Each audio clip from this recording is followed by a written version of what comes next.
boys and girls. Today we are going to spend some more time with the story, The Boy Who Harnessed the Wind. Today we are going to look at special language in the story and consider the question, how does using sensory and feelings words in a scene work? So we are going to add sensory and feelings words to sentences about a scene from The Boy Who Harnessed the Wind. We're going to examine pages 13 to 14 in this story to identify some sensory words so we know what we'll be doing in our work later on. We are going to examine those pages to find the words. I'm going to display pages 13 and 14. I want you to spend a couple seconds looking at the illustration, getting a sense of what's happening in this scene.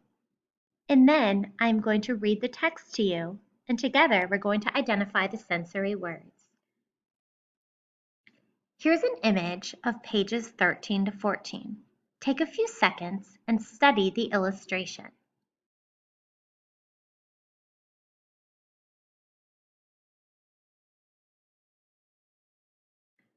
Now, as I read, I want you to think about what sensory word is used to describe the water, as well as what sensory words are used to describe the maze. Here's the text. He saw the machine drawing cool water from the ground, sending it gushing through the thirsty fields, turning the maze tall and green, even when farmers' prayers for rain went unanswered. The windmill was more than a machine. It was a weapon to fight hunger.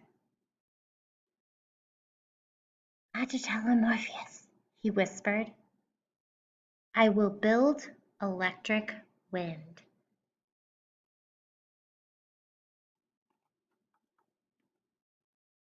So, let's think back.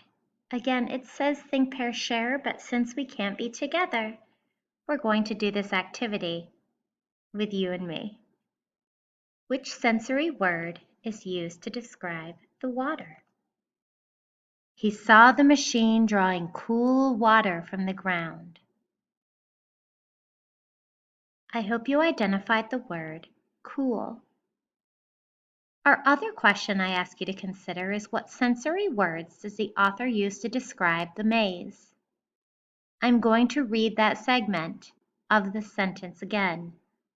Turning the maze tall and green. I hope you notice the words tall and green. Adjectives are a type of sensory and feelings words. Adjectives can answer questions like which one and what type.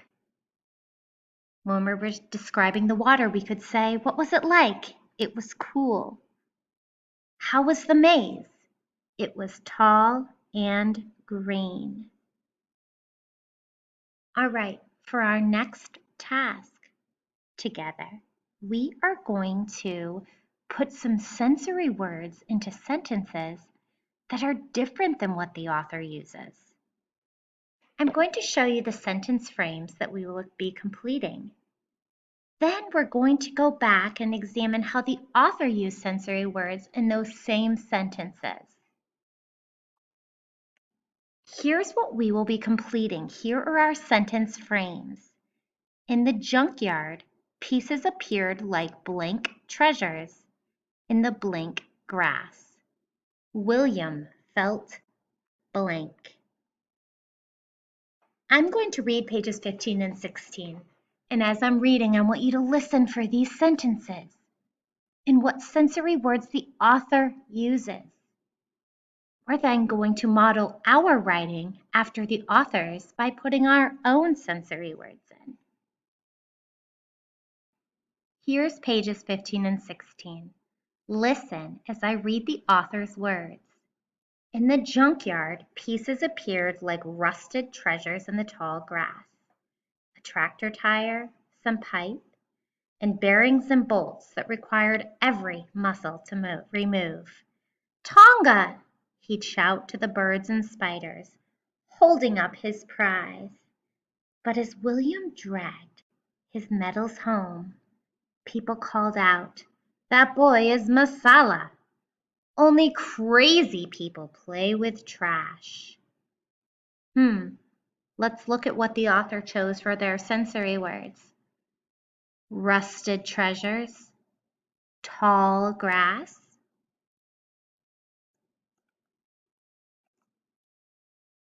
Now, we are going to put our own sensory words in here.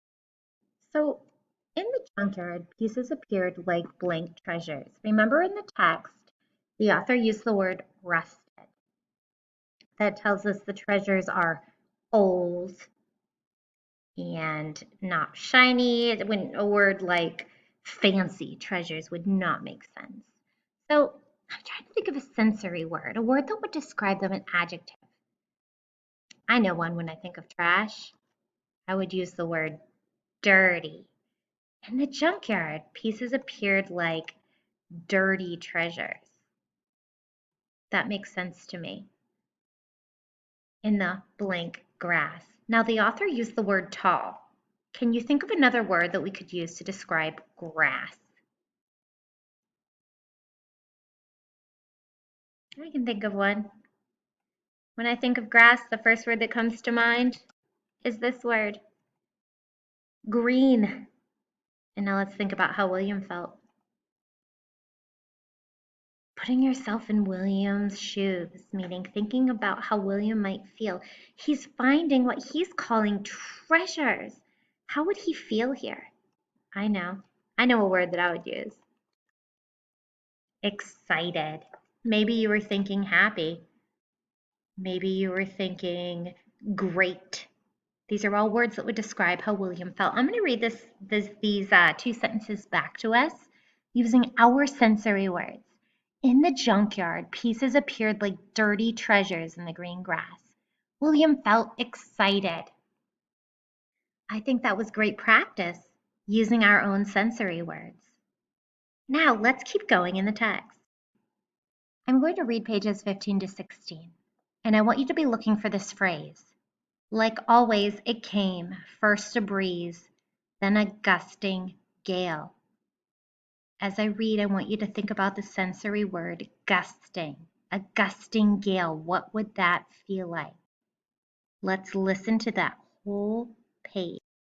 Like always, it came, first a breeze, then a gusting gale.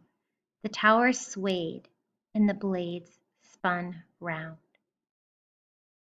I want you to take a moment, and I want you to move your arms. How you think a gusting gale would act. Look at the illustration. I can't see you, but what I'm doing with my arms is I'm moving them back and forth very quickly.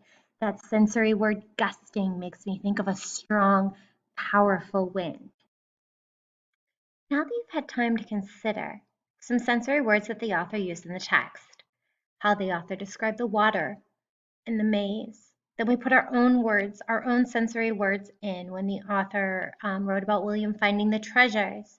And then looking at the sensory word from this scene where William's windmill began to work. We are going to put all that together, and you're going to have your own chance to write about this scene.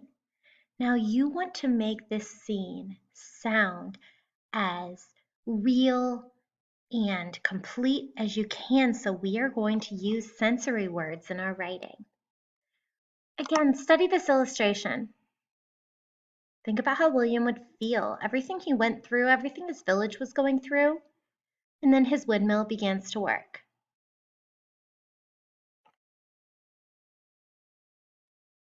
Your task, you're going to write sentences that describe what William saw, felt, and heard, and how he felt in terms of his emotion, using evidence from the text. So we're going to complete this little organizer together, and then we're going to use some sentence frames to get started. So if I think about what William saw, he saw the windmill moving. He heard, oh, I know something that he heard. I want you to think about what he might have heard. I'm going to write in the gusting wind. What he felt, might be the same. He felt or touched, he felt a strong wind blowing. And then a word to describe how William felt during this scene. I think I could think of several words, but I would say excited or hopeful because his windmill was working to help his village. Or maybe he was inspired. That means he was hoping for something awesome to happen. Now that we have put this organizer together, we are going to write a scene from pages 21 to 22 using sensory details. I'm going to start with what he saw. So I'm going to call this William and the Wind.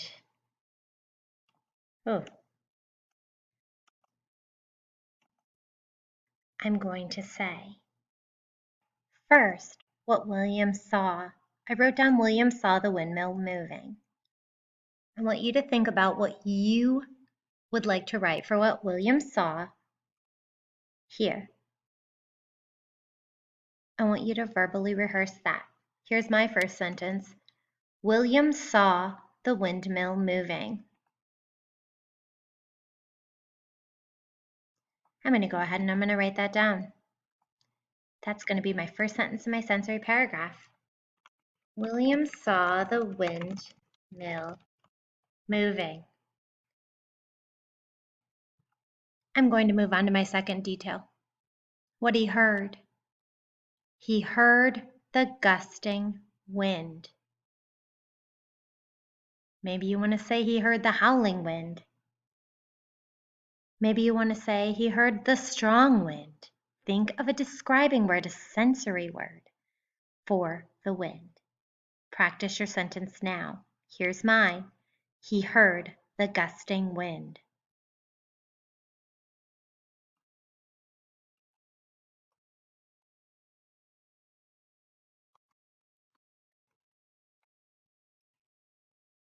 I'm going to my next detail. Oops. He felt a strong wind blowing. My sensory word is strong, and I'm describing what it's doing. Maybe you want to say he felt a cold wind. Maybe you want to say he felt a hot breeze. Take a look at this page. Verbally rehearse what you want to say. Here's mine. He felt a strong wind blowing.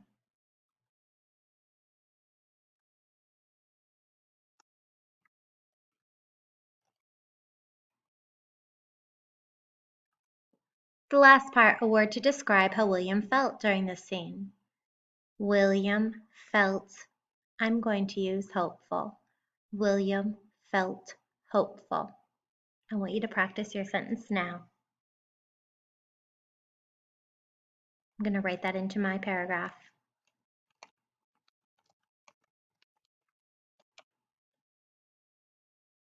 I just wrote 4 sentences using sight, sound, touch, and emotion.